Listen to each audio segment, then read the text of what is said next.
Hi everyone, my name's Miles. I like to compare Agatha Christie films to the books they were based on. Today I want to talk about the new Hercule Poirot film starring Kenneth Branagh, A Haunting in Venice. First thing, spoiler warning, not just for the movie and the book it was based on, but also several other books and stories by Christie. You've been warned.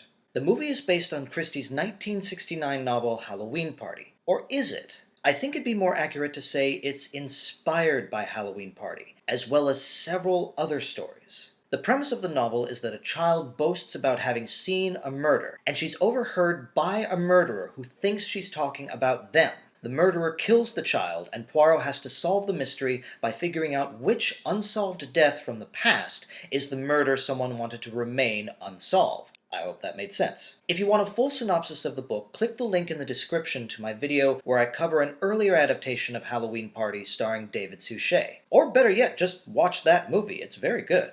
This movie starts out with Poirot having retired in Venice, and almost the first thing we see is that he's growing vegetable marrows. This is straight out of The Murder of Roger Ackroyd. People are still trying to hire him for detective work, but Poirot has a bodyguard now, who throws people into the canals, because why not? Mystery writer Ariadne Oliver gets past the bodyguard by use of her calling card, which is an apple. This was a wonderful moment for me because Ariadne is one of my favorite characters from the books, and her calling card would definitely be an apple. So I was thrilled until we actually met Ariadne, and she's nothing like her book counterpart at all. First of all, she's American. For some reason I didn't pick up on that from the trailer, but once she mentioned the fact in the film, my jaw dropped. The character Agatha Christie, based on herself, is now American. Not only that, unlike the book character, this Ariadne is incredibly annoying. I think a lot of her lines were intended to be comic relief, but they just don't land right. Her motivation seems to go back and forth between rejuvenating the detective in Poirot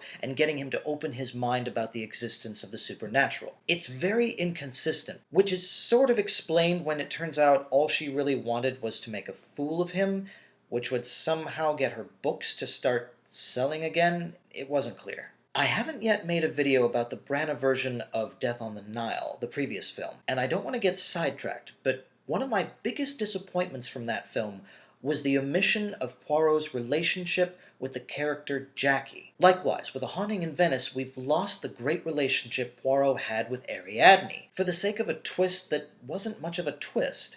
So, Ariadne brings Poirot to a Halloween party, followed by a seance. The medium is Joyce Reynolds, who is assisted by brother and sister Nicholas and Desdemona. The seance is to contact Alicia, the daughter of Rowena Drake. Also present are Dr. Leslie Ferrier, his son Leopold, housekeeper Olga Semenoff, and Alicia's ex-fiancé Maxime Girard. With the exceptions of Maxime and Alicia, all of these characters are in the book. Sort of. Joyce Reynolds is the name of the child who'd claimed she'd seen a murder and was then killed. During the seance, this Joyce Reynolds claims that Alicia Drake was murdered, resulting in Joyce's death. In the book, Joyce was drowned in a bucket while she was bobbing for apples. Here, someone mistakes Poirot for Joyce while he's bobbing for apples and tries to drown him. Even though this is a completely different story, there are a lot of these little references to the original one. Nicholas and Desmond were at the party in the book and therefore suspects, but they functioned mainly as comic relief. In this film, they're tied up and put on top of a table, which is a different kind of comic relief, the unintended kind.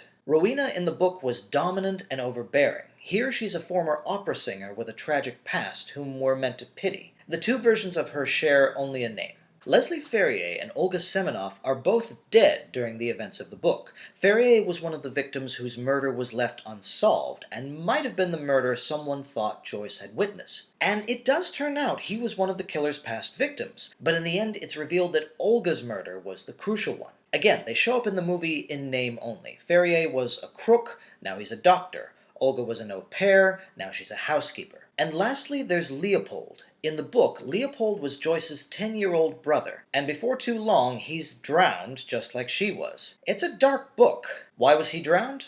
We'll come back to that. I also thought maybe Maxime was going to be the film equivalent of book character Michael Garfield, but no, he's not. So the medium's killed, and they agree it's because she'd hinted that Alicia's death was not suicide, but murder, and someone wanted to keep their crime a secret. Either that, or it's the murderous ghosts haunting the palazzo. So, who murdered Alicia? As Poirot interrogates everyone, he keeps experiencing supernatural phenomena. Eventually, there's a second murder, that of Leslie Ferrier, who's stabbed while inside a locked room. Finally, Poirot figures it out, and the clue that clinches it is a piece of a photograph of two people with a garden in back of them. In the book, there is a garden that plays an important role in the story, but in the film, the garden goes from being the motive to the murder weapon. Ruena Drake didn't want her daughter to get married, so she gave her tea and honey doctored with poison she'd extracted from the flowers she was growing. She didn't mean to kill her, but eventually there was an accidental overdose. She made the death look like suicide, but then someone started blackmailing her. First she thought it was Joyce, then she thought it was Leslie, whom she coerced into committing suicide by threatening his son's life. Later we find out the actual blackmailer was Leopold, which is semi-accurate to the book because that Leopold was also a blackmailer, which is why he was killed. This doesn't change the fact that this film is a pseudo-adaptation. It uses the same names and retains a few of the events and details, but the plot, characters, and themes are all completely different. I mean, two of the victims from the book come out at the end alive and well. But it still intrigues me to see how many different Agatha Christie stories contributed elements to this otherwise original story. I mentioned the murder of Roger Ackroyd already. There's a short story called The Last Seance, which involves a psychic medium calling up the spirit of a dead child for the child's mother, and then the mother murders the medium. And that's what happens here. Then there's the scene at the end where Poirot comes out of retirement and starts seeing clients again, the first of which has a problem which sounds like it was drawn from the Poirot short story The Adventure of the Egyptian Tomb. And finally, we have Rowena Drake's motive. She says she didn't want to let Alicia go, as in she didn't want her to grow up and get married and have a life of her own. This is the same motive as in another Agatha Christie novel, a Miss Marple novel, whose title is mentioned in the film early on. When Joyce and Ariadne first appear together on screen, Joyce says, "Ah, Mrs. Oliver, my nemesis." The killer in the Marple novel Nemesis murdered a teenage girl by poisoning in order to prevent her from getting married and growing up. I'm not sure whether the word nemesis was a clue or just a coincidence. What do you think? And if you caught any other connections to Christie stories I haven't mentioned, please say so in the comments. This stuff fascinates me. So, final thoughts. I did actually kind of enjoy this film. It was a little slow in the second half, and I didn't really care about any of the characters, but there was enough happening throughout to keep me entertained. At the very least, out of the 3 Poirot films by Kenneth Branagh,